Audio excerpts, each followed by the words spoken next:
नमो नमः। भवतां सर्वेषां स्वागतम। विद्यार्थियों, आप सभी का बहुत बहुत स्वागत है संस्कृत कक्षा में।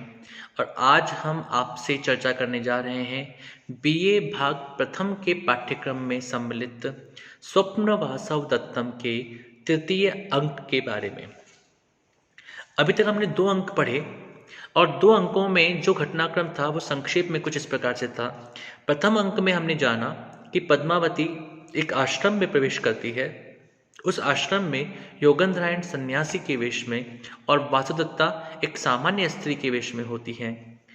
और वहाँ पर योगेंद्रायण वासुदत्ता को सौंपते हैं धरोहर के रूप में पद्मावती को। उसके बाद वहाँ पर एक ब्रह्मचारी का प्रवेश होता है और ब्रह्मचारी लावाणक ग्राम में घटी घटना के बारे में बताता है। ब्रह्मचारी कहते हैं कि वहाँ पर उदयन अपनी रानी वासुदत्ता के साथ में आई थी और जब उदयन शिकार के लिए गए हुए थे तो उस समय पर वहाँ पर जहाँ वासुदत्ता रह रही थी, निवास कर रही थी, वहाँ भीषण आग लगी और उस भीषण आग में वासुदत्ता जलकर मर गई। और उन्हें बचाने के लिए जो योगेंद्रायण, जो कि उनके मंत्री थे, उन्होंने भी उस अग्नि में प्रवेश किया, लेकिन वे भी वहीं जल करके मर गए। इस कारण से उदयन की स्थिति बड़ी विकट हो गई थी और वे अत्यंत व्याकुल हो गए थे और किसी प्रकार से उनके मंत्री रुमणबाण ने उन्हें संभाला और वे उनको लेकर के चले गए थे अपनी राजधानी की ओर। इस प्रकार से यह घटनाक्रम जो था, वह घटनाक्रम हमने देखा था कि प्रथम अंक में वर्णित किया गया था। दूसरा अंक जो है उसका जो वर्णन है वह वर्णन शुरू होता है राजगृह के एक उद्यान से, माधवीलता मंडप से। और उस माधवीलता मंडप में हमें जानकारी मिलती है कि जो पद्मावती हैं वह वासुदत्ता और उसकी विभिन्न सखियों के साथ में खेल रही हैं गेंद के साथ में।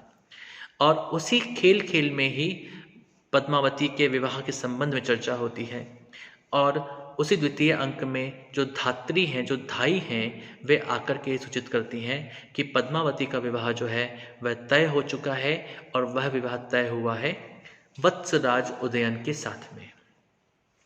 वासुदत्ता निश्चित रूप से ये चाहती है कि पद्मावती का विवाह उदयन से हो जाए और इसका मूल कारण जो है वह कारण यह है कि मगध अपने आप में एक बहुत ही सुदृढ़ राज्य है। यदि वत्सराज उदयन का विवाह पद्मावती के साथ होता है तो मगध का स्वयं ही उन्हें सहयोग प्राप्त होगा अपने शत्रुओं के साथ में युद्ध करने के लिए। और वत्सराज जो उदयन है, वह उदयन और उनका साम्राज्य जो होगा वह अक्षुण्ण बना रहेगा। इसी उद्देश्य को लेकर के यह संपूर्ण क्रियाकलाप, ये संपूर्ण योजना बनाई गई थी और उसी योजना के तहत संपूर्ण कार्य चल रहा था। लेकिन वासुदत्ता को जब ये मालूम पड़ता है कि पद्मावती का विवाह अब उदयन के साथ में होने वाला है तो कहीं ना कहीं उनके मन में कुछ चिंताएं भी हैं, कुछ व्यग्रताएं भी हैं। वे चाहती हैं कि संबंध हो, लेकिन फिर भी उनका पति जो कि उदयन है और साथ में वासुदत्ता जो कि निर्वासित का जीवन जी रही है, अपने पति से दूर होने का जीवन जी रही है, उनके पति को तो ये तक पता नहीं कि वह वासुदत्ता जीवित है। अब उनके जीवन में क्या होने वाला है, उन सब के बारे में चिंताएं इस समय पर वासुदत्ता के मन में है। अब हम शुरू कर रहे हैं तृतीय अंक को। और तृतीय अंक में जब शुरुआत होती है तो वहाँ पर मंच पर दिखाया जाता है ततः प्रविशति विचिंतयन्ती वासवदत्ता। कुछ सोचती हुई, कुछ चिंतन करती हुई वासुदत्ता को दिखाया जाता है। वासुदत्ता मंच पर प्रवेश करती है। वासुदत्ता कहती हैं, विवाह आमोद संकुले अंतःपुर चतुष्शाले परित्यज्य पद्मावतीम इह आगतास्मि प्रमदवनम। विवाह आमोद संकुले, विवाह के आमोद प्रमोद से परिपूर्ण, अंतःपुर चतुष्शाले प्रविश्य परित्यज्य, अंतःपुर चतुष्शाला अर्थात जो पद्मावती का रनिवास है, पद्मावती जहाँ पर रहती हैं, उस पद्मावती के उस स्थान को, उस रनिवास को परित्यज्य छोड़ करके, पद्मावतीम परित्यज्य पद्मावती को छोड़ करके, पद्मावती से थोड़ा दूर आकर के, इह आगतस्मि मैं अब यहाँ आ गई हूँ, कहाँ आ गई हूँ? प्रमद वनम, इस प्रमद वन में आई हूँ। क्योंकि वहाँ पर पद्मावती के विवाह की तैयारियां चल रही हैं और वासुदत्ता के मन में उदयन और अपने जीवन के प्रति चिंताएं हैं, व्यग्रताएं भी हैं। इसलिए कुछ देर के लिए पद्मावती जो हैं वह उस स्थान को छोड़ करके, पद्मावती को छोड़ करके इस समय पर उस प्रमद वन में आई है और कुछ विचार कर रही है। यावत इदानीम भाग ध्येय निवृत्तम दुखम विनोदयामी। कुछ देर में यहाँ रुक करके जो ये भाग्य से, दुर्भाग्य से मुझे दुख प्राप्त हुआ है। देखिए, मैं कुछ समय पहले उदयन की रानी थी। उदयन और हम दोनों बहुत प्रसन्न थे। हमारे मन में किसी प्रकार का कोई राग द्वेष नहीं था। हम दोनों एक दूसरे से बहुत प्रेम करते थे। लेकिन आज स्थिति यह है कि मेरे सामने किसी और का विवाह मेरे ही पति उदयन के साथ में होने जा रहा है। तो मैं जो ये दुर्भाग्य से मुझे दुख प्राप्त हुआ है, मैं कोशिश करती हूँ कि मैं इस दुख को कुछ देर के लिए यहाँ पर रह करके शांत करने का प्रयास करती हूँ। अहो अत्याहितम आर्यपुत्रोपि नाम परकीय संवृत्तः। और वो कहती है कि मेरे साथ ये कितना बड़ा अनर्थ हो रहा है कि मेरे आर्यपुत्र, मेरे उदयन अब किसी और के होने जा रहे हैं, वो भी पराये हो गए हैं। यावत उपविशामि, अब मैं कुछ देर यहाँ पर बैठ जाती हूँ। धन्या खलु चक्रवाक वधु, वह चक्रवाक की, चकवे की वधु, वह प्रिया, वह पत्नी धन्या, वह धन्य है।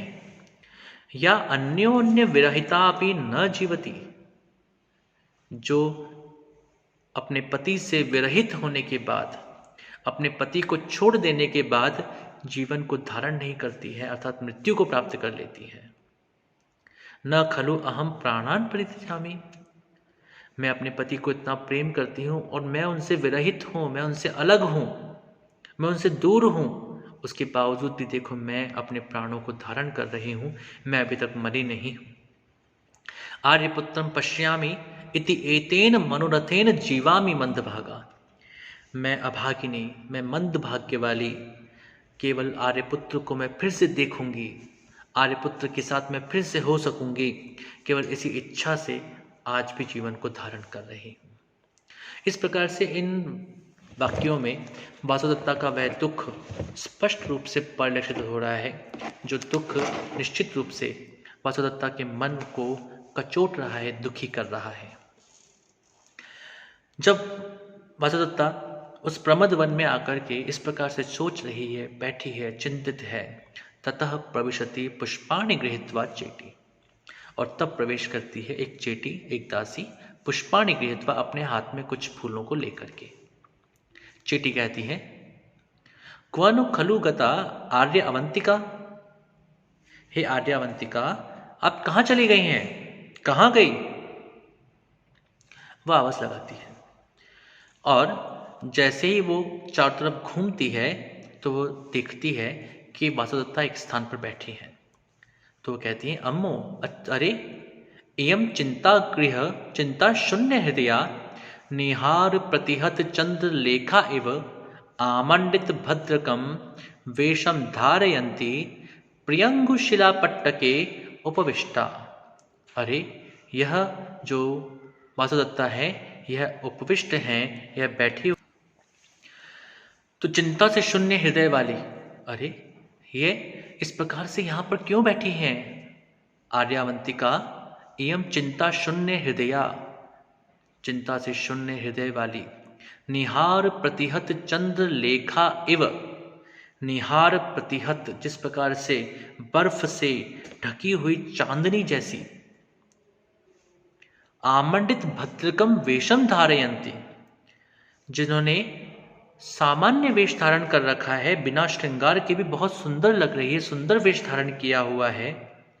प्रियंगु लता शिला पट्टके, वो प्रियंगु शिला पट्टके अर्थात प्रियंगु लता से के नीचे पत्थर की चौकी, जो पट्टक बना होता है, उस पट्टक पर उपविष्टा बैठी हुई है। यावत उपसर्पा में, चलो मैं उसके पास चलती हूँ। आर्य कह कालह त्वाम अन्विष्यामि, और वे जब वासुदत्ता के पास पहुंचती हैं तो कहते हैं, हे आर्य, आर्या, मैं तुम्हें कब से ढूंढ रही हूँ। कह कालः त्वाम अन्विष्यामि। कितना समय हो गया, मैं तुम्हें ढूंढ रही हूँ। वासुदेवता कहती है, किम निमित्तम। भाई क्या कारण है, क्या प्रयोजन है, क्या बात है, मुझे बताओ। और चेटी कहती है, अस्माकम भट्टिनी भणति। हमारी महारानी कह रही हैं, महाकुल प्रसूता स्निग्धा निपुणा इति इमाम तावत कौतुक मालिकाम गुम्फतु आलिया। वे कहती हैं कि आप उच्च कुल में उत्पन्न हुई हैं, आप बहुत ही श्रेष्ठ हैं, आप स्निग्धा हैं अर्थात स्नेह को धारण करने वाली हैं, निपुणा इति आप निपुण भी हैं, चतुर भी हैं। अतः इमाम कौतुक मालिकाम गुम्फतु आर्या। इसलिए हे आर्या, आप इस कौतुक मालिका को, कौतुक मालिका अर्थात वरमाला वधुमाला को, सौभाग्य सुहाग की इस माला को आप ही गूंथे। और यहाँ पर वासुदत्ता को जब ये सुनती है तो उसके बाद की उसकी मनस्थिति कि अब उसे वरमाला और वधुमाला अर्थात सौभाग्य की माला को भी गूंथने का कार्य करना है। अपने ही पति के साथ दूसरी स्त्री के विवाह हेतु वरमाला और वधुमाला या सौभाग्य माला को गूंथने का कार्य भी उसी को करना है। और इस प्रकार से वासुदत्ता की स्थिति और आगे के घटनाक्रम को हम अगले भागों में पढ़ेंगे। नमो नमः। शुभम भवतु। पुनर्मिलामः।